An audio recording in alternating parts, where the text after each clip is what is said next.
नमस्कार. Kitchen queens मध्ये तुमच्या सगळ्यांचं खूप खूप स्वागत. खूपदा ना काय होतं मनीषा, घरातल्या भाज्या संपतात आणि बाहेर जाऊन भाजी आणायचा जाम कंटाळा येतो. अशा वेळेस ना सगळ्या गृहिणी काहीतरी युक्ती ना शोधून काढतच असतात आणि अशा वेळी घरात काय साहित्य उपलब्ध आहे त्यापासूनही झक्कास भाजी करता येते. अगदी खरं आहे, म्हणजे भाजी आणून निवडानिवडी नको, चिराचिरी नको आणि कोणतेही वायफळ कष्ट नको. हो, मला माहिती आहे. असाच एक भाजीचा प्रकार अमृता आपल्याला दाखवणार आहे. पण अमृता, जरा आपल्या पद्धतीने सांगूयात का? हो नक्की. कोणताही व्याप नाही, फाफट पसारा नाही, पण चविष्ट अशी कुरडईची भाजी लागेल एकदम भारी. चला तर मग करायला घेऊया घरच्या घरी.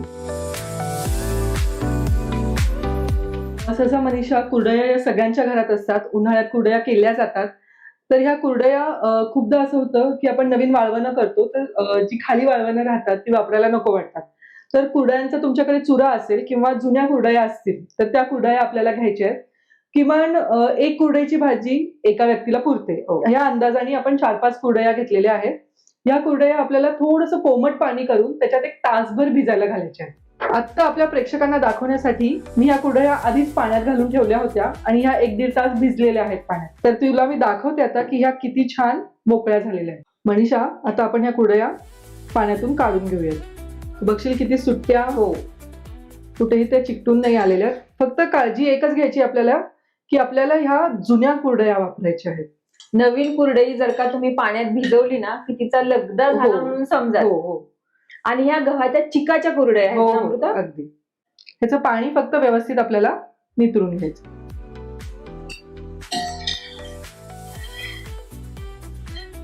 या व्यवस्थित पाण्यातून आपण काढून घेतलेल्या आहेत. आता याच्या पुढे आपल्याला काय करायचं आहे, एक मस्त छान फोडणी करायची आहे आणि आपली भाजी फोडणी घालायची आहे. मनीषा, तेल घालतेस? ह्याला खूप काही तेल लागत नाही. रोजच्या भाजीला आपण जसं तेल वापरतो तसंच तेल ह्याला घालायचंय. आपलं तेल छान तापतं मनीषा. मसाल्याचा डब्बा देतेस? अगदी सोपी, अगदी झटपट पण चविष्ट अशी ही भाजी आहे. तुम्ही एकदा नक्की ट्राय करा. आणि अमृता, साहित्यही जास्त लागत नाही. नाही. आणि तुला एक मज्जा सांगू का मनीषा, यात जर आपण सगळ्या भाज्या छान लांब चिरून घातल्या, जर तुमच्याकडे घरात अवेलेबल आहेत तर तुम्ही मुलांना मॅगी म्हणून पण हे देऊ शकता. म्हणजे पौष्टिकही आणि घरातल्या घरात केलेलंही. आणि एकदम हेल्दी ऑप्शन. हो. तेल आपलं छान तापलेलं आहे. ह्याच्यात आपण घालतोय 1 चमचा मोहरी, जिरं आणि हिंग. आता यात आपल्याला घालायची आहेत कढीपत्त्याची 7 ते 8 पानं. कढीपत्ता छान तडतडला की एक मध्यम आकाराचा कांदा आपण बारीक चिरून घेतलेला आहे तो याच्यात घालायचा आहे. अमृता, सगळ्या गृहिणी ना वाळवणं करतात ह्याच्यासाठी हो, की ऐन वेळेला ती उपयोगी पडली पाहिजे. अगदी बरोबर आहे मनीषा. म्हणजे वाळवणं फक्त तळण्यासाठीच नाही तर तुम्ही कधी कधी भाजीसाठी वापरू शकता. म्हणजे बघ ना, आता आपण इथे कुरडयाची भाजी हो. सांगतोय, तुम्ही सांडग्यांची भाजी हो. करू शकता. एक राबुडी नावाचा प्रकार केला जातो, बरं. पळी पापडी सारखा. त्याची अच्छा. भाजी अगदी उत्कृष्ट लागते. बरं, अशा कुठल्या पारंपरिक पदार्थ आहेत किंवा वाळवणाचे पदार्थ आहेत जे तुम्हाला पाहायला आवडतील तर आम्हाला ना कमेंट बॉक्स मध्ये नक्की सांगा. बघ, कांदा आपला थोडासा परतलाय. आता हिरव्या मिरच्या आपण उभ्या आकारात चिरून घेतल्या, बरं. त्या आपण ह्याच्यात टाकतो. आता ना मनीषा, याच्यात आपल्याला शेंगदाणे टाकायचे, पण शेंगदाणे आपल्याला अख्खे नाही टाकायचे आणि कच्चेही नाही टाकायचे. हे शेंगदाणे भाजून आपण याच्या म्हणजे आपण काय म्हणतो त्याला, अर्धे करून घेतलेले आहेत. हे 2 भाग करून घेतलेले आहेत. अमृता, कुरडई तशी सॉफ्ट ना, हो, त्यामुळे असा कुरकुरीत क्रंचीचा शेंगदाणा ना खाताना छान लागेल. म्हणूनच इकडे आपण आहे ना हे भाजलेले शेंगदाणे घेतलेत, जेणेकरून हे पटकन कुरकुरीत होते. मला वाटतं झालं अमृता. हो, कांदा झालेला आहे आपला छान आणि शेंगदाणेही परतले गेलेत. आता आपल्याला ह्याच्यात घालायची आहे हळद. साधारण अर्धा चमचा हळद आपण ह्याच्यात घातली आहे. अच्छा, लाल तिखट आपण नाही घालतो? नाही, तुम्ही लाल तिखटाची पण भाजी करू शकता. मग तुम्हाला हिरवी मिरची कमी करावी लागेल आणि त्याच्यात लाल तिखट घालावं लागेल. बरं. तीही भाजी छान लागते. छान मिक्स झाली की आपल्याला याच्यामध्ये या कुरडया घालायच्या आहेत. अमृता, एकदम न्यूडल्स सारखं दिसत आहे का? हो हो, आणि हे खूप छान चवीला लागतं मनीषा. म्हणजे तू बघशील तर चिकाची कुरडई थोडीशी आंबटसर असते चवीला.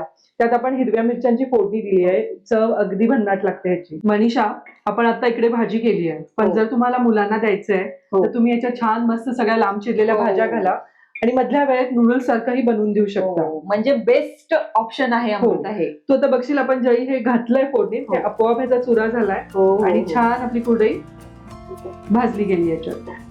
तू बघशील मनीषा, जशी आपण कुरडई ह्याच्यात घातली आहे ती आपोआप सुटली आहे आणि छान मिक्स झाली आहे भाजी. हो हो. आता अगदी बेतानं चवीपुरतं मीठ आपल्याला घालायचंय, कारण की कुरडईत मीठ असतं. आपण जी फोडणी केली आहे हो. त्या फोडणीपुरतंच मीठ आपण त्याच्यात घालतो. बघ मनीषा, अगदी 5 मिनिटात हो. आपली छान भाजी तयार झालेली आहे. कधी कधी मुख्य भाजीला साईडर भाजी लागते, हो. जी थोडीच लागते, तेव्हाही तुम्ही ही भाजी करू शकता. अमृता, त्याला ना पुरवणीची भाजी हो. असं म्हणतात. नक्कीच तुमच्या ताटाची चव वाढवेल ही भाजी. हो. आपण काढून घेऊया. गॅस बंद करू. हो. बघ मनीषा, झटपट होणारी कुरडयाची भाजी तयार झाली आहे. याच्यावर थोडीशी बारीक चिरलेली कोथिंबीर. आहे की नाही कमी साहित्यात झटकन होणारा पदार्थ. आपलं स्वयंपाकघर म्हणजे एक प्रयोगशाळाच आहे, जिथे रोज नवनवीन प्रयोग होतात आणि रोज नवनवीन रेसिपी सुद्धा होतात. हो, पण आम्ही जे इथं पदार्थ तुम्हाला दाखवतो ते 100% यशस्वी झालेले प्रयोग असतात हा. हो, आणि असेच नवनवीन प्रयोग बघण्यासाठी तुम्हाला काय करावं लागेल? तुम्हाला आमच्या चॅनलला लाईक, शेअर आणि सबस्क्राईब करावं लागेल आणि त्यासाठी पाहत राहा किचन क्वीन्स.